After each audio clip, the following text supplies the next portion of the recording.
satellite sector is really in a deep transformation and a structural change that applies to all levels of the value chain. So it's a lot about disruptive innovation from a technology standpoint, but also revisiting business model to build the satellite industry of 2020 and beyond. In many industries, it's really having the ability to serve the user needs as precisely as can be. And more the infrastructure and solutions result in very tailored solutions. And because of that, some players believe that they will deliver more value by having the infrastructure and the service down to the users. But I believe we'll see a balance. For some clients and verticals, this will work well.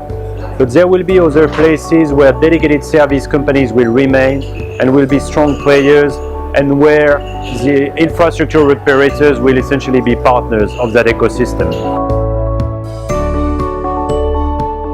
I think what we've seen in the last 2 or 3 years is the industry bringing a lot of new capacity, and obviously the consequence is some challenging and pressure on pricing.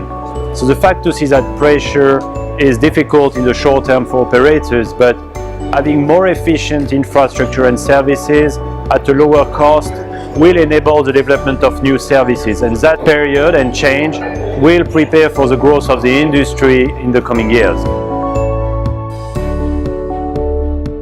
So we see a lot of innovation, and I think it goes in 3 directions. One has been the ability to provide more capacity through all the infrastructures, and now it's a lot about flexibility.